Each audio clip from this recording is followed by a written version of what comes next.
Hi everyone, I welcome you all on this YouTube channel of FinDep CVT, जहाँ पे आज हम अपनी PYQ सीरीज़ में एक नेक्स्ट बहुत ही इंपॉर्टेंट चैप्टर को स्टार्ट करने वाले हैं। That is going to be a current electricity. One of the highly weighted chapter है ये करंट इलेक्ट्रिसिटी, जिसमें CVT में एवरी ईयर एवरी शिफ्ट में बहुत सारे क्वेश्चंस इस चैप्टर में से पूछे जाते हैं। So let's start with the question. So our very first question is, in a balanced Wheatstone bridge, the ratio of the two known resistance is equal to the ratio of. अब हमें ये चीज़ पता होनी चाहिए कि जो हमारा एक Wheatstone ब्रिज होता है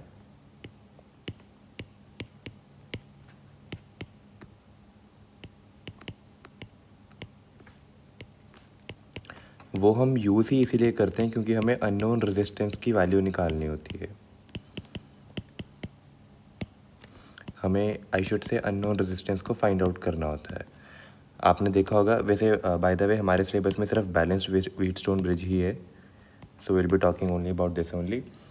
तो बैलेंस्ड Wheatstone ब्रिज को जो हम यूज़ करते हैं, रेशियोज आपने पढ़ी भी होंगी, that is R1/R2 is equals to R3/R4. तो यहाँ पे ये जो सारी R की वैल्यूज़ हैं, ऑल आर दीज रेजिस्टेंस. ये सारी रेजिस्टेंस की तो वैल्यूज़ हैं. तो हम अननोन रेजिस्टेंस की वैल्यूज़ को फाइंड आउट करने के लिए Wheatstone ब्रिज को यूज़ करते हैं, जिसमें बेसिकली दो वैल्यूज़ हमें प्रॉबेबली पता होती हैं और हमें बाकी दो वैल्यूज़ की सेम रेशियोज़ को अप्लाई करके Wheatstone ब्रिज की वैल्यू हमें निकालनी होती है, रेजिस्टेंस की वैल्यू हम सारी निकालनी होती है. इस पे बेस्ड हम आगे आने वाले क्वेश्चन भी करेंगे. नेक्स्ट इज़, हमें पोटेंशियल डिफरेंस दे रखा है जो कि एक वायर के क्रॉस लगाया गया जिसकी लेंथ इतनी है और एक drift speed of the electrons भी हमें गिवन है और उसके साथ साथ हमें इलेक्ट्रॉन डेंसिटी भी गिवन है. एंड हमसे पूछा गया है कि रेजिस्टिविटी ऑफ द मटेरियल हमें बतानी है. One of the most important question के अंदर ये आता है. बहुत ही इंपॉर्टेंट क्वेश्चन है. Let's see this. अब हमें यहाँ पे एक करंट इलेक्ट्रिसिटी का बहुत इंपॉर्टेंट फार्मूला पता होना चाहिए, that is ID is equals to VDENA, जिसको मैं current is equals to Veena से याद रखता हूँ, where I is my current, VD is my drift velocity,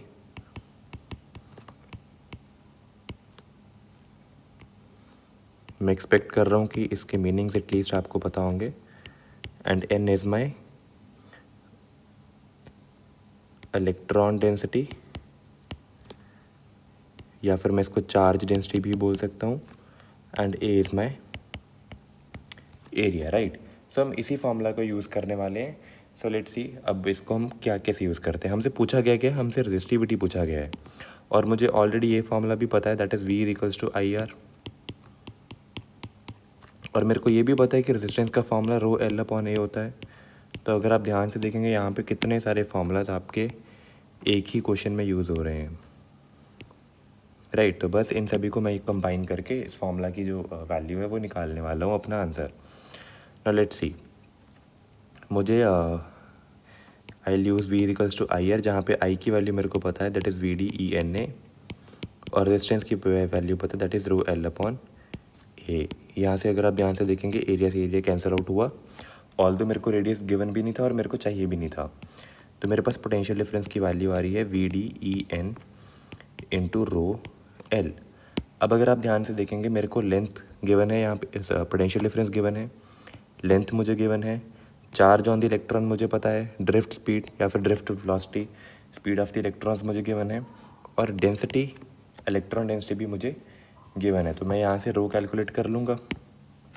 सो अब मेरे लिए क्वेश्चन ईजी हो चुका है. मेरे को जस्ट अभी वैल्यू सब्स्टिट्यूट करनी है. This will be 5 and drift speed अगर आप देखेंगे दैट विल बी 5/2. मैं फ्रैक्शन की फॉर्मेट में मैं लिख रहा हूँ 2.5 को.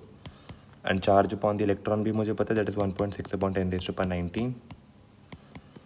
एंड N भी मुझे गिवन है, दैट इज़ इलेक्ट्रॉन डेंसिटी. रो मुझे कैलकुलेट करना है और लेंथ भी मुझे इतनी गिवन है.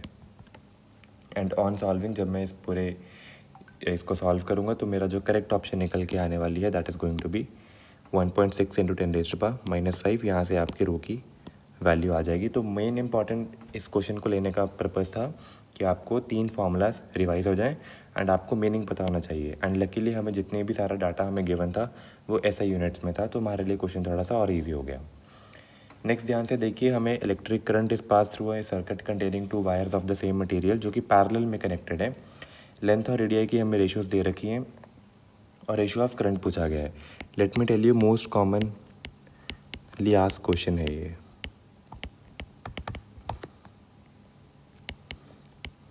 ऐसे क्वेश्चंस CUET में भर भर के एवरी ईयर आते हैं। सो प्लीज़ ऐसे क्वेश्चंस की आपको प्रैक्टिस ज़रूर कर लेनी चाहिए जिसमें रेशियोज बेस्ड क्वेश्चंस रहने वाले हैं। अब यहाँ पे जो मेरा कंसेप्ट यूज़ होने वाला है दैट इज़ पैरेलल में मुझे एक चीज़ पता होनी चाहिए that is potential remain same, right. इसी कंसेप्ट के बेस पे मैं अपना क्वेश्चन को सॉल्व करने वाला हूँ और कुछ इंपॉर्टेंट फार्मूलाज जो ऑलरेडी हम ऑल दो पढ़ चुके हैं उसको मैं यूज़ करूँगा। नाउ लेट्स सी, मुझे पता है V इजिकल्स टू IR। अब अगर मैंने ये चीज़ बोल दी कि पैरेलल में, तो पैरेलल केस मुझे गिवन है और मेरा वहाँ पे पोटेंशियल सेम रह रहा है, दैट मीन्स कि जो मेरी करंट की वैल्यू रेशियोज होने वाली हैं वो रेजिस्टेंस के इन्वर्सली प्रोपोर्शनल होने वाली हैं। एंड रेजिस्टेंस मुझे पता है that is rho L upon A। और अगर आप ध्यान से देखेंगे यहाँ पे मुझे एक चीज़ गिवन है that is same material.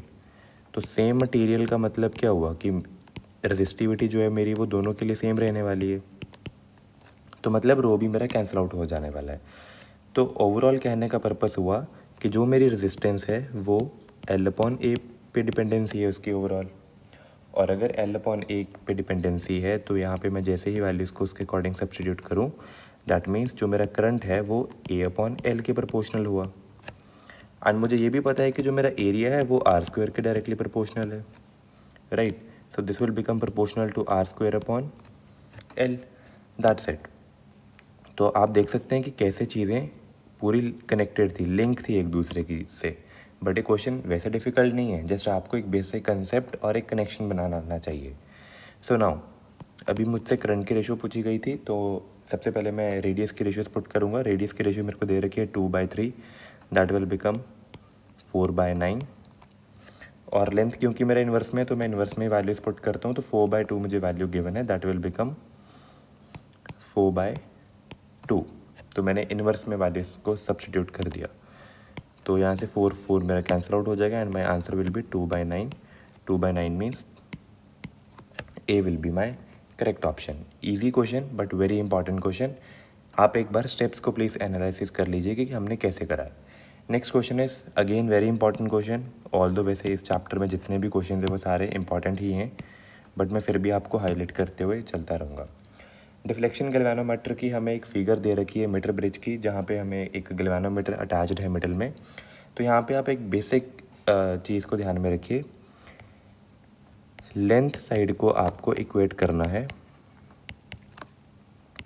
Resistance की साइड पे।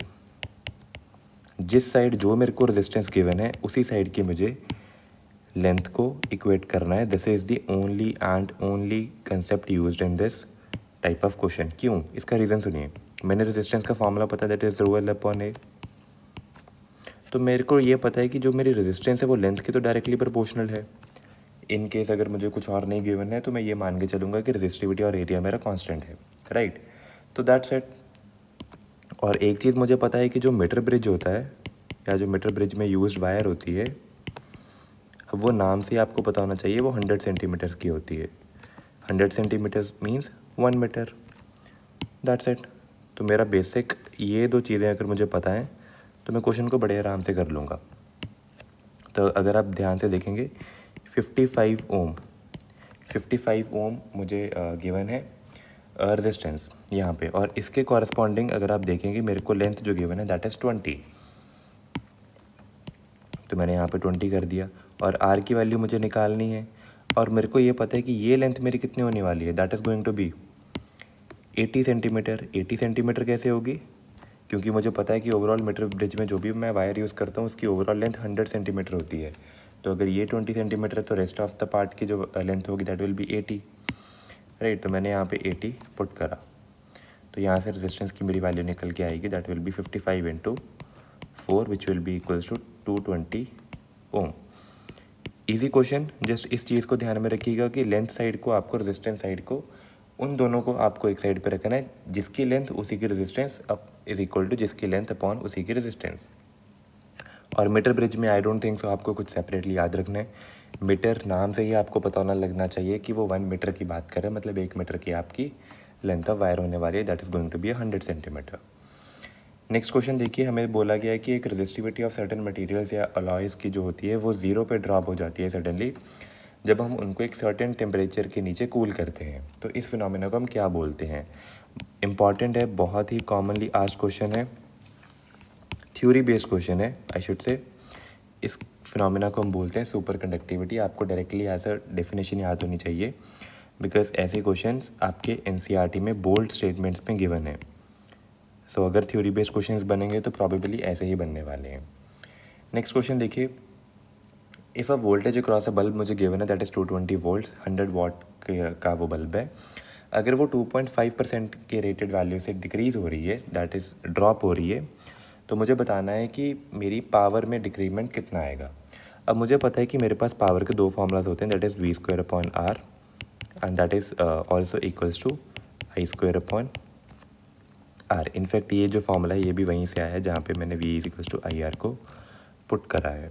सो ये मेरे पास ओवरऑल दो फार्मूलाज हैं पावर के। नाउ द थिंग इज़ कि मुझे यूज़ कौन सा करना है। अब अगर आप ध्यान से देखेंगे यहाँ पे मेरे को 100 वाट 220 वाट बल्ब गिवन है। इसका मतलब बल्ब जो होता है, बल्ब एक क्या होता है, बल्ब एक तरीके की रेजिस्टेंस ही तो होती है। तो मेरे को यहाँ पे रेजिस्टेंस कांस्टेंट दे रखा है। अगर रेजिस्टेंस कांस्टेंट दे रखा है तो मैं ये डायरेक्टली बोल सकता हूँ कि जो मेरी पावर है that is directly proportional to voltage का square. Ultimately I mean to say कि आपको फॉर्मूला पता चल गया कि आपको कौन सा यूज़ करना है। करंट के बारे में मुझे कोई वैल्यू के बारे में बात नहीं करी गई, बल्ब के बारे में मुझे बात करी गई है। बल्ब मुझे पता है कि वो एक रजिस्टर ही होता है, तो बल्ब की मुझे रेजिस्टेंस पता है, that is going to be constant. तो इसीलिए मैंने V²/R वाले फॉर्मूला को यूज़ करा। अब आपने 11th क्लास में पढ़ा होगा यूनिट एंड डायमेंशन में कि आप एरर मेथड को जब आप यूज़ करते हो तो आप कैसे निकालते हो। If P is equal to proportional to V², तो पावर में जितना भी चेंज आएगा that will be equals to voltage की fractional change into upon V into 2। और अगर मैं दोनों साइड 100 से मल्टीप्लाई कर दूंगा तो वो परसेंटेज में बन जाएगा, उसमें मुझे कुछ ध्यान में रखने की ज़रूरत नहीं है। मुझे पावर के लिए पूछा गया है, तो पावर में जो परसेंटेज ड्रॉप आया वो कितना आने वाला है, that is going to be the 2 times of जितना भी वोल्टेज में ड्रॉप आएगा। अब वोल्टेज में ड्रॉप जितना भी आया इसकी वैल्यू मुझे गिवन है, दैट इज़ 2.5%। तो पावर में ड्रॉप परसेंटेज कितना आएगा, that will B 5%। So hence my correct option will be C। Easy question. Next question जो है आपका EMF और इंटरनल रेजिस्टेंस पे बेस्ड है। ऐसा क्वेश्चन ऑलरेडी हमने डिस्कस कर लिया है, बहुत ही ईजी क्वेश्चन है। आपको जस्ट इक्वेशन बनानी है और उसके बाद आपका एक ग्राफ बन जाएगा, simple question. Next question is if an ammeter is to be used in a place of volt meter then we must connect ammeter a. तो इससे पहले आपको एक चीज़ पता होनी चाहिए कि जो मेरा एमीटर होता है वो हमेशा ऑलवेज मैं उसको सीरीज़ में कनेक्ट करता हूँ, और एमीटर की जो रेजिस्टेंस होती है वो कंपैरेटिवली कम होती है। कम क्यों होती है, क्योंकि आपने सीरीज़ में कनेक्ट करा है, तो सीरीज़ में तो आपका टोटल करंट फ्लो करेगा। तो अगर आपने वहीं पे सबसे ज़्यादा रेजिस्टेंस अप्लाई कर दी तो पूरे सर्किट में करंट ही नहीं फ्लो कर पाएगा। नेक्स्ट अगर मैं वोल्ट मीटर की बात करूं तो वोल्ट मीटर मैं हमेशा जब भी अप्लाई करता हूं तो always it's connected in parallel. और अगर मैं पैरेलल में कनेक्ट करूंगा तो मैं इसकी रेजिस्टेंस ज़्यादा रख सकता हूं। क्यों? क्योंकि करंट के पास फ्लो करने के और भी रास्ते होंगे। राइट, अब ध्यान से सुनिए। अब उसने बोला कि एम एमीटर यूज़ करना है इन प्लेस ऑफ वोल्ट मीटर। तो अगर आपको एमीटर यूज़ करना है इन प्लेस ऑफ वोल्ट मीटर तो आपको ये तो पता है कि वो सीरीज़ में ही कनेक्टेड होगा, राइट। तो उसको मुझे कनेक्ट तो सीरीज़ में ही करना पड़ेगा, क्योंकि मुझे एमीटर कनेक्ट करना है इन प्लेस ऑफ वोल्ट मीटर, तो वो कनेक्ट ही सीरीज़ में होता है, और सीरीज़ में ही तो आप करंट मेजर कर पाओगे। और क्योंकि वोल्ट मीटर मुझे किसी दो पॉइंट्स के बीच में वोल्टेज बताएगा, इसलिए उन दो पॉइंट्स के बीच में मैं कनेक्ट करके उसको ऐसे पैरेलल कनेक्ट करता हूँ वोल्ट मीटर को ऑलवेज। तो एमीटर के लिए मुझे ये तो पता है कि मैं उसको हमेशा सीरीज़ में कनेक्ट करूँगा। इसका मतलब मेरा आंसर या तो C होगा या फिर D होगा। अब आपको उसको हाई रेजिस्टेंस में करना है या लो रेजिस्टेंस, वो डिपेंड करता है आप किसके प्लेस में यूज़ कर रहे हैं, आप किसको रिप्लेस करके आप उसको यूज़ कर रहे हैं। अब यहाँ पे अगर आप क्वेश्चन को ध्यान से देखेंगे, आपको गिवन है that is to be used in place of volt meter. अब वोल्ट मीटर जो होता है वो मुझे पता है वो क्या, उसकी रेजिस्टेंस क्या होती है, हाई होती है। तो अगर आप वोल्ट मीटर की जगह, यहाँ पे लिखा हुआ है is to be used in place of volt meter, तो अगर वोल्ट मीटर की जगह मुझे यूज़ करनी है तो मैं जो अपना एमीटर यूज़ करने वाला हूँ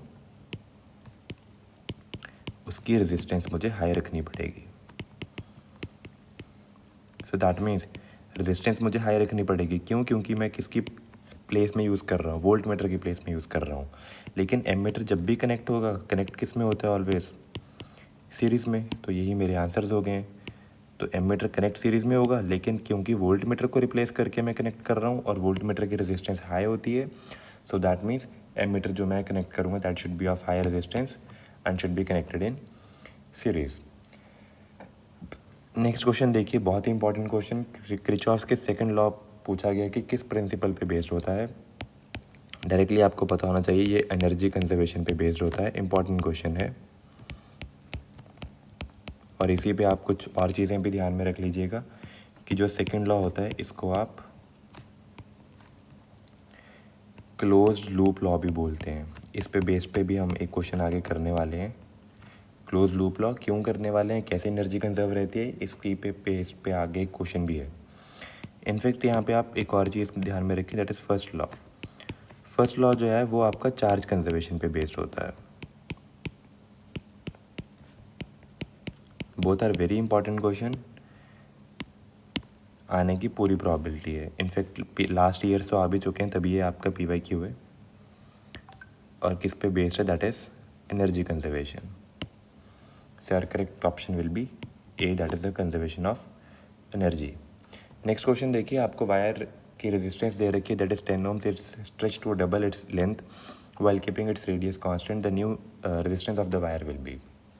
अब यहाँ पे एक चीज़ ध्यान में रखिए, मोस्टली बच्चों को एक चीज़ रटी होती है कि वॉल्यूम कांस्टेंट है, वॉल्यूम कांस्टेंट के बेस पे बच्चे फॉर्मूले रट लेते हैं।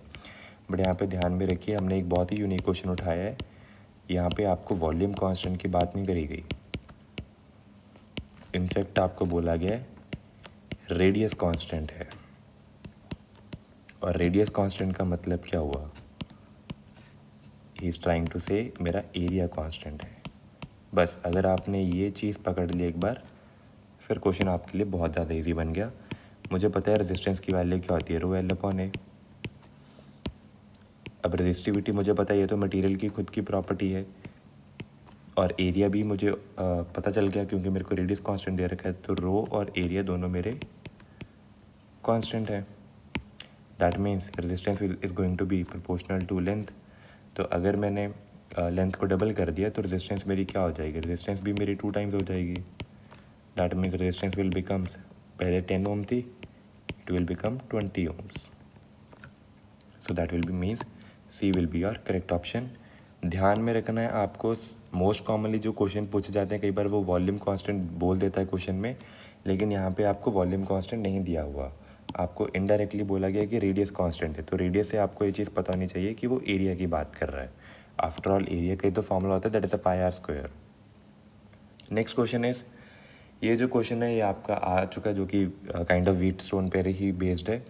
आपको एक नेटवर्क गिवन है जहाँ पे आपको रेजिस्टेंस की वैल्यूज़ दे रखी हैं, 6 ohms की तीनों रेजिस्टेंस है, कॉपर वायर को यूज़ करा गया है।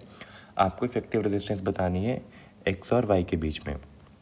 सबसे पहले आप इस चीज़ का ध्यान रखिएगा, जब भी आपको क्वेश्चन पूछा जाए इफेक्टिव रेजिस्टेंस का, एक चीज़ आपको सबसे इंपॉर्टेंटली पता होनी चाहिए, आपको पूछा किन पॉइंट्स के बीच में गया है। कई बार हम जल्दबाजी में जो 2 लास्ट में एंड पॉइंट्स गिवन होते हैं हमेशा उसी के बीच में निकाल देते हैं कि इसके और इसके बीच में निकाल दो। ऑल्दो फॉर दिस क्वेश्चन आपको इन्हीं 2 पॉइंट्स के बीच में पूछा गया, लेकिन फिर भी आपको इस चीज़ के बारे में पता होना चाहिए कि वो किन 2 पॉइंट्स के बीच में हमसे पूछ रहा है। तो हम सर्किट को रीड्रॉ कर लेते हैं। तो X और Y मैंने यहाँ पर बना ली। तो अगर मैं ध्यान से देखूँ, अगर मैं वायर में मूव करता हूँ तो ये पॉइंट अगर मेरा X है, let's this point is X, और अगर मैं वायर में मूव करूँ यहाँ से यहाँ, यहाँ से यहाँ, मैं कोई भी रेजिस्टेंस क्रॉस नहीं कर रहा, तो जो मेरा A पॉइंट है वो भी तो X ही है। देख लीजिए, आप वायर में मूव कर सकते हैं, जस्ट आपको कोई रेजिस्टेंस जंप नहीं करना। सो दैट मीन्स जो मेरा ए पॉइंट है वो मेरा एक्स ही तो है, राइट। सो इसका मतलब अगर ये वाला पॉइंट को भी मैं एक्स मार्क कर सकता हूँ, हम इसको रेड पेन से मार्क करते हैं। और अगर आप वाई के केस में देखेंगे तो वाई को भी मैं ऐसे मूव करके यहाँ बी तक ला सकता हूँ, मैं कोई रजिस्टर जंप नहीं कर रहा। So that means this point can also be marked as a Y. तो अगर आप ध्यान से देखेंगे जितने भी तीनों रेजिस्टेंस लगे हुए हैं, ये रजिस्टर की अगर मैं बात करूँ तो वो एक्स और वाई के बीच में लगा हुआ है, और अगर ये रजिस्टर की बात करूँ वो भी वाई और एक्स के बीच में लगा हुआ है, और अगर ये रजिस्टर की बात करूँ वो भी एक्स और वाई के बीच में लगा हुआ है। So this means to say कि ये आपको एक तरीके से तीनों रजिस्टर्स का एक पैरेलल कॉम्बिनेशन दे रखा है। जस्ट वो देखने में थोड़े से आपको डेंजरस लग रहे हैं, लेकिन अदरवाइज़ ये तीनों जो रजिस्टर है वो पैरेलल लगे हुए हैं सेम पॉइंट्स के बीच में। और पैरेलल में मेरे को पता है जब भी रजिस्टर सेम हो, रेजिस्टेंस की वैल्यू सेम हो, so I will be directly do by R by N. Resistance की वैल्यू है मेरी 6, टोटल 3 सर्किट्स लगे हैं, that will be 2 ohm will be my effective resistance. Simple, आपको इसको सॉल्व करना आना चाहिए, easy question. Next question is mobility is donated as, although again important question and easy question. और अगर मैं आपको बताऊं मोबिलिटी के बारे में हम ऑलरेडी डिस्कस कर चुके हैं, हमने लास्ट लेक्चर में मोबिलिटी का एक रिलेशन पढ़ा था कि जो मोबिलिटी होती है वो मास के इन्वर्सली प्रोपोर्शनल होती है।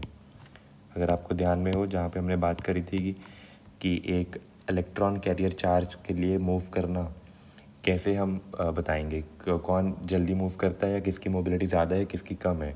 तो हमने वहाँ पर बात करी थी जहाँ पे हमने इलेक्ट्रॉन्स और प्रोटॉन्स को कंपैरिजन करा था।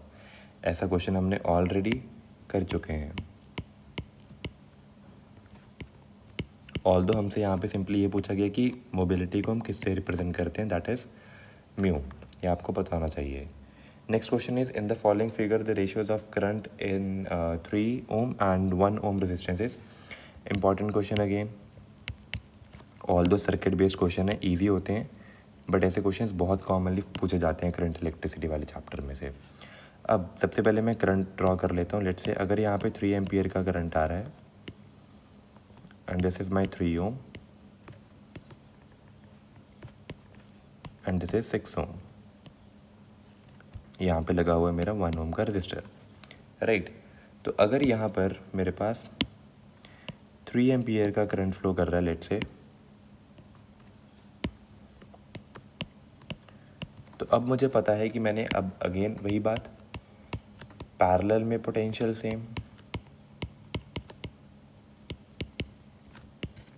अब अगर पैरेलल में पोटेंशियल सेम होता है V इक्वल्स टू IR के according, current will be inversely proportional to resistance. मतलब अगर मैं इनकी रेशियो देखूं तो इनकी रेशियो है दैट इज़ 1:2, लेकिन जो मेरा करंट डिवाइड होगा वो किस रेशियो में होगा, that will be in the ratio of 2:1। 2:1 means यहाँ पे 2 एम्पियर और यहाँ पे 1 एम्पियर, दैट्स इट। और मैं मुझे वैसे भी इन जनरल पता होना चाहिए जहाँ पे रेजिस्टेंस की वैल्यू ज़्यादा होगी वहाँ पे करंट कम जाएगा, ऑफ कोर्स, क्योंकि रेजिस्टेंस आपको एक तरीके से हिंड्रेंस ही तो प्रोवाइड कर रहा है, राइट। अब आप ध्यान से देखिए, अब आपको पूछा क्या गया, लेकिन आपसे रेशियो पूछी गई है 3 और 1 ओम में। तो 3 ओम में मैं देख सकता हूँ कि 3 ओम में मेरा कितना जा रहा है, दैट इज़ 2 एम्पियर, और 1 ओम में मेरा करंट जा रहा है that is 3 ampere. So my ratio will become 2/3। 2/3 means B will be my correct option. Next question is which of the following material has the highest electrical conductivity. सोचने की भी ज़रूरत नहीं है, that is directly copper. Copper की ही तो electrical conductivity ज़्यादा होने की वजह से हम इसको वाइडली यूज़ करते हैं एज अ किस में, it is widely used as conductor. कहाँ पे, जितने भी आपके इलेक्ट्रिकल अप्लायंसेस होते हैं उनमें आप कॉपर की ही मोस्ट प्रॉब्ली वायर्स देखते हैं। कॉपर की वायर्स क्यों देखते हैं, क्योंकि कॉपर की इलेक्ट्रिकल कंडक्टिविटी क्या होती है, हाई होती है। अब इलेक्ट्रिकल कंडक्टिविटी हाई होती है तभी तो ये आपको हिंड्रेंस कम देगा और करंट को अच्छे से फ्लो होने देगा। So I can write here flow of current will be better.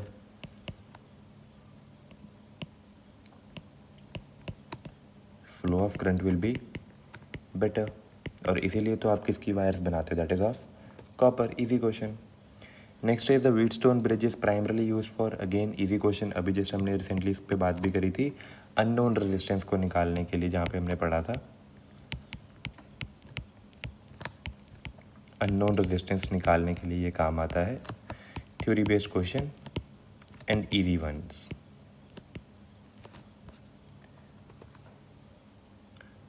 इसका मैं थोड़ा क्लियरली लिखता हूँ, it is a theory based, ध्यान में रखना है आपको इसको। नेक्स्ट अगेन ये जो क्वेश्चन है आपको ड्रिफ्ट वेलोसिटी और इलेक्ट्रिकल फील्ड के बीच में दे रखा है, वी आई ग्राफ आपसे पूछा है, और करंट का फॉर्मूला मैं ऑलरेडी आपको बता चुका हूँ। इंपॉर्टेंट फार्मूला, ध्यान रखने वाला फार्मूला है। सो आई सजेस्ट यू कि इसको आप प्लीज़ एज अपना होमवर्क ट्रीट कीजिए एंड ट्राई कीजिए इस क्वेश्चन को, बहुत ईजी क्वेश्चन है। नेक्स्ट क्वेश्चन देखिए, ऐसा क्वेश्चन बहुत ही इंपॉर्टेंट, जो कि हमने अभी सेकेंड लॉ, किरचॉफ्स के सेकेंड लॉ पे बेस्ड हमने एक थ्योरी वाला क्वेश्चन भी करा था, जहाँ पे मैंने आपको बताया था कि एनर्जी कंजर्वेशन पे होता है। अब एनर्जी कंजर्वेशन को समझिए कैसे यहाँ पे यूज आता है। अब उसी का हम एक एप्लीकेशन बेस्ड क्वेश्चन करने वाले हैं। हमको बोला गया है कि ये आप इसमें इन ऑप्शन में से कौन सी इक्वेशन करेक्ट है। अब मुझे पता है कि मेरा जो सेकंड लॉ है वो एनर्जी कंजर्वेशन पे बेस्ड है। एनर्जी कंजर्वेशन का मतलब क्या हुआ कि मैं इस पूरे सर्किट में किसी भी पॉइंट से स्टार्ट करूं, किसी भी पॉइंट पे मैं ख़त्म करूं, आई मीन अगर मैं उसी पॉइंट से चल के उसी पॉइंट पर अगर वापस आता हूं, तो मेरी जो एनर्जी है वो कंजर्व रहने वाली है। और एनर्जी कंजर्व रहने का मेरा मतलब यहाँ पर है voltage will be same at a point. एक पर्टिकुलर पॉइंट पे मेरे को जो वोल्टेज मिलने वाली है वो सेम रहेगी, तभी तो मेरी एनर्जी कंजर्व रहेगी ना। अगर मेरी वोल्टेज, मैं किसी सर्किट में घूम के आया हूँ, वोल्टेज अलग अलग आ रही है एक सेम पॉइंट पे, तो दैट मीन्स मेरी एनर्जी कंजर्व नहीं है। तो अब हम यहाँ पे थोड़ा सा अपने सर्किट को रीड्रॉ करते हैं। I1 और I2 की मेरे को डायरेक्शन दे रखी है। अब मेरे को पता है यहाँ से करंट ऊपर निकलेगा, यहाँ से भी करंट इस डायरेक्शन में जाएगा। बट ऑब्वियसली यहाँ से जो I2 है वो यहाँ पर तो एंटर नहीं कर सकता, दो डायरेक्शन थोड़ी होंगी करंट की। तो दैट मीन्स ऑब्वियसली ये दोनों करंट्स ऊपर जाएंगे, और जब ये दोनों करंट्स ऊपर जाएंगे, ये दोनों बनने वाले हैं इसका सम, I1 प्लस I2। और यहीं से भी क्या आएगा, I1 प्लस I2, और उसके बाद दोबारा से I1 और I2 ऐसे करके डिवाइड हो जाएंगे। तो लेट से मैं एक लूप में चलता हूँ और फिर मैं बात करता हूँ कि मेरी इक्वेशंस क्या बनेंगे। लेट से मैं पहले लूप में चलता हूँ, तो मैं लेट से अपना एक पॉइंट डिफाइन करता हूँ, दैट इज़ ए। अब ए से मैं जब चला तो मैंने सबसे पहले क्या देखा, मेरे पास एक रजिस्टर आ रहा है जिसकी वैल्यू है आर। तो यहाँ पे पोटेंशियल ड्रॉप होगा in the direction of current. तो जो पोटेंशियल ड्रॉप होगा that will be sum of I1 plus I2 into R. मेरे को पता है V equals to I R मेरा फॉर्मूला है, और जो पोटेंशियल ड्रॉप होगा that is I into R. मेरे पास टोटल करंट कितना है यहाँ पे, that is I1 plus I2 और इंटू आर मैंने रेजिस्टेंस का कर दिया। अब उसके बाद यहाँ से चल के यहाँ से जाके पोटेंशियल ड्रॉप करके अब मैं वापस इस सर्किट में एंटर करने वाला हूँ। जब मैंने इस सर्किट में एंटर करा तो यहाँ पे फिर से पोटेंशियल ड्रॉप आएगा, that will B I1 into R1, simple.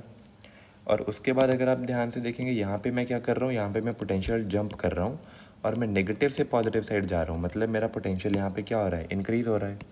और कितना इंक्रीज़ हो रहा है, that is plus E1 plus.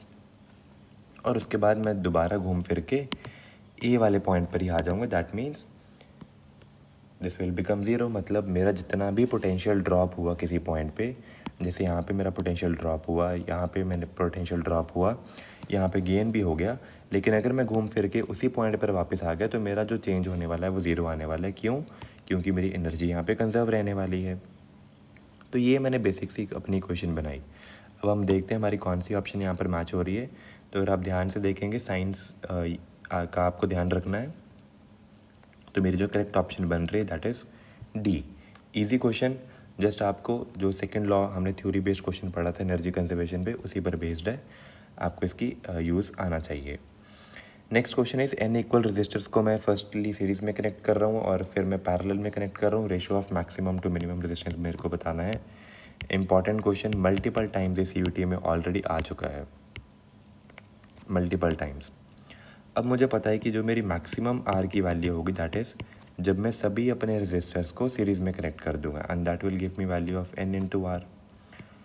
और मिनिमम आर कब होगी, यहाँ पे मैं लिख भी देता हूँ, जब ऑल रजिस्टर्स को मैं सीरीज़ में लगा दूंगा। और मिनिमम आर की वैल्यू कब होगी, जब मैं सभी रजिस्टर्स को पैरेलल लगा दूंगा, ऑल पैरेलल। अच्छा, एक चीज़ का ध्यान रखिएगा, ये जो मैं फॉर्मूलाज यूज़ कर रहा हूँ तभी यूज़ कर रहा हूँ जब मेरे को रजिस्टर्स की वैल्यू इक्वल गिवन होगी, और जब इक्वल गिवन होगी तभी मैं इन रजिस्टर्स की वैल्यू यूज़ कर पाऊँगा। अदरवाइज़ मेरे को अपने अलग अलग वही फार्मूलाज यूज़ करने पड़ेंगे, कॉमन फार्मूलाज, कि अगर मेरी रजिस्टर की वैल्यू अलग अलग हुई तो मैं सीरीज़ के लिए एक एक को ऐड करूँगा और पैरेलल के लिए मैं उनके इन्वर्स ऐड करूँगा, right. Although that's a different topic. अभी हमसे यहाँ से क्या पूछा गया, रेशो पूछी गई है। तो रेशो ध्यान से रखिए, आपसे मैक्सिमम टू मिनिमम पूछी गई है, that means n R by n, so that will become n r upon r into n, ये बन जाएगा आपका n स्क्वायर।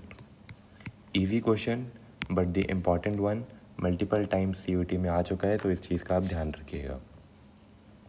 नेक्स्ट क्वेश्चन मैंने थोड़ा जानबूझ के ये क्वेश्चन उठाया बिकॉज इसमें कंसेप्ट सीखना बहुत ज़्यादा ज़रूरी है। एक चीज़ ध्यान में रखिए, इसमें मल्टीपल करेक्ट और रॉन्ग हो सकते हैं, बिकॉज़ यहाँ पर कंसेप्ट को हाईलाइट करना बहुत ज़्यादा ज़रूरी है। कौन सी ऑप्शन क्यों गलत है, इवन अब हमें उस पर भी ध्यान देना पड़ेगा, क्योंकि ये क्वेश्चन आपको बहुत सारी चीज़ें सिखाएगा। इस क्वेश्चन को ध्यान से समझिए। मैं इसको थोड़ा रिप्लेस कर दूँ, या सबसे पहले आप क्वेश्चन देखिए, आपको दे रखा है कि कौन सी स्टेटमेंट्स जो हैं वो ट्रू हैं रिगार्डिंग द पैरेलल सर्किट। पहला क्वेश्चन मेरे को दे रखा है, the potential difference across the each resistor is the same. अब पहले आप इस स्टेटमेंट को देखिएगा, क्या ये चीज़ सही है। लेट्स से मेरे पास दो रजिस्टर्स लगे हुए हैं, लेट्स से उनकी वैल्यू अलग अलग है, ये 2 ओम है, ये 4 ओम है। तो अगर मैंने इनके अक्रॉस कोई एक common potential let's say 5 volt का लगा दिया, तो क्या इन दोनों पे जो ड्रॉप आने वाला है वो सेम आने वाला है? बिल्कुल सेम आने वाला है, इसमें कोई प्रॉब्लम नहीं है। क्यों? क्योंकि इनके जो एंड पॉइंट्स हैं वो तो कॉमन ही है। हाँ, इनमें जो करंट फ्लो करेगा दोनों रजिस्टर्स में वो अलग अलग करने वाला है। सो पहली स्टेटमेंट मेरी बिल्कुल ठीक है। Next, the total resistance is equal to the sum of the individual resistance. अब इस चीज़ को ध्यान में रखिएगा कि जो टोटल रेजिस्टेंस है इज़ इक्वल टू द, क्या वो सम ऑफ इंडिविजुअल रेजिस्टेंस होती है? नहीं, ये बात तो सीरीज़ के लिए ट्रू है, this is for the series. अगर मेरे को इनकी आर नेट की वैल्यू निकालनी होगी तो मैं इनके रिवर्स को ऐड करता हूँ पैरेलल में, तो पैरेलल में तो ये फॉर्मूला चलता है, right. This is for the parallel. तो मतलब ये स्टेटमेंट मेरी गलत है। Next is the current through each resistance is different. अब इस स्टेटमेंट को अगर आप ध्यान से देखेंगे, दैट मे बी ट्रू और फॉल्स। ये स्टेटमेंट कह रही है कि जो एक रजिस्टर के थ्रू करंट निकलेगा वो डिफरेंट ही होगा। क्यों? ये तो डिपेंड करता है। डिपेंड किस पे करता है? Depend on value of register. अब ध्यान से समझिए, अब जैसे इस केस में मेरा जो रजिस्टर्स हैं वो दोनों की वैल्यू अलग अलग है, एक 2 ओम का है, एक 4 ओम का है। तो अगर मेरे रेजिस्टेंस की वैल्यू अलग अलग है तो इन दोनों में डेफिनेटली जो करंट फ्लो करेगा वो अलग अलग करेगा। लेकिन अगर लेट से दोनों रजिस्टर्स की वैल्यू सेम हुई तो इनमें जो करंट फ्लो करेगा वो भी सेम करेगा। क्यों? क्योंकि मुझे पता है कि V=IR, और ये वोल्टेज अगर मेरी सेम है तो I will be inversely proportional to R। लेकिन अगर R ही दोनों में सेम हो गया तो करंट की वैल्यू भी मेरी सेम आएगी। तो ये चीज़ बोलनी that the current through each resistance is different, ये स्टेटमेंट 100% ट्रू नहीं है। हाँ, अगर मेरी रजिस्टर्स की वैल्यू अलग अलग होगी तो ये स्टेटमेंट ट्रू भी होगी।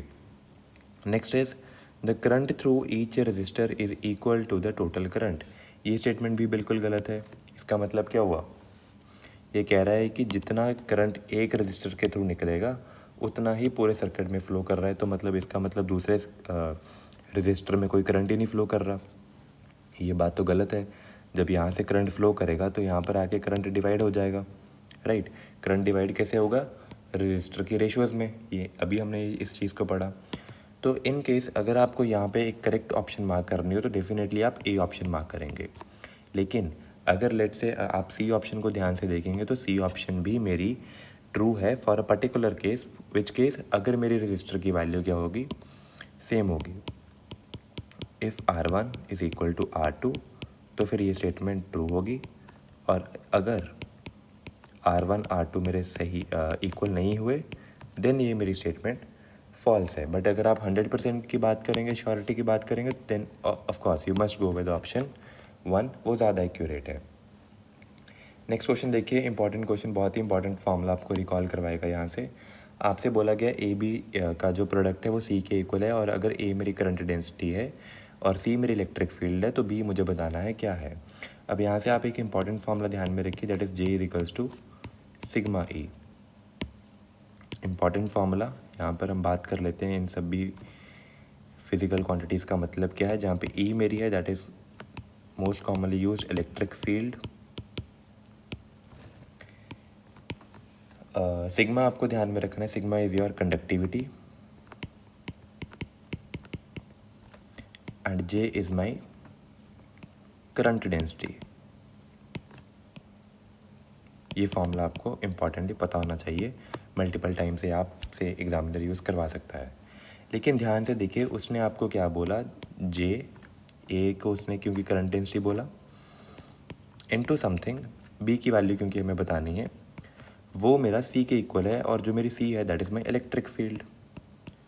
सो क्या मैं ये बोल सकता हूँ दैट जे इंटू 1/सिग्मा, मतलब सिग्मा को अगर मैं यहाँ पर ट्रांसफ़र कर दूँ that will be equal to electric field. Just मैंने कुछ नहीं करा, इलेक्ट्रिक कंडक्टिविटी को मैं लेफ्ट हैंड साइड ले गया जो कि राइट हैंड साइड पे थी। तो इसका मतलब जो मेरा बी है दैट इज़ 1/सिग्मा, और सिग्मा मेरा क्या था, दैट वाज कंडक्टिविटी। लेकिन बी मेरा क्या है, that is a inverse of conductivity, and inverse of conductivity will be my resistivity. बस यही एग्जामिनर आपसे पूछना चाह रहा था, या आपको पता होना चाहिए कि जो आपकी कंडक्टिविटी होती है अगर आप उसका इन्वर्स कर देंगे दैट विल बिकम 1/रेजिस्टिविटी, मतलब कंडक्टिविटी का जो इन्वर्स रहेगा that will be your resistivity. यही एग्जामिनर आपसे टेस्ट आउट करना चाह रहा था। So your correct option will be resistivity. ध्यान रखना है आपको, आपकी जो बी की वैल्यू है वो कंडक्टिविटी नहीं है, वो इन्वर्स ऑफ कंडक्टिविटी है, and the value of inverse of conductivity is resistivity. Next question देखिए, मैच द कॉलम है, इंपॉर्टेंट है, बहुत सारे फॉर्मूलाज आपके यहाँ से रिकॉल हो जाएंगे। करंट की हम ऑलरेडी बात कर चुके हैं, I is equals to we ना, यहाँ पे मुझे और कुछ ध्यान में नहीं रखना। तो ए की तो मेरी चली गई सेकंड ऑप्शन, और जे की अगर आप बात करेंगे, अभी हमने जस्ट रिसेंटली पीछे इसी की तो बात करी है। ये जो फॉर्मूला अगर आप ध्यान से देखेंगे, current density is equals to conductivity into electric field, इसी की हमने बात करी थी। तो ये भी मेरा मैच हो रहा है, दैट इज़ बी की कौन सी ऑप्शन जा रही है, थर्ड ऑप्शन। और कंडक्टिविटी अगर आप ध्यान से देखेंगे, आपको पता होगा कि जो रेजिस्टिविटी की वैल्यू होती है दैट इज़ m/n(e²τ), राइट। जहाँ यहाँ पे मैं आपको इनकी वैल्यू मतलब बता देता हूँ, that is mass of electron जो भी फ्लो कर रहे हैं, n होगा आपका इलेक्ट्रॉन डेंसिटी जितनी भी फ्लो कर रही है, this is going to be the charge on electron, and tau आपका यहाँ पे होता है relaxation time. Relaxation time is basically दो कोलिजन्स के बीच का जो टाइम होता है इलेक्ट्रॉन्स का, उनको हम रिलैक्सेशन टाइम बोलते हैं।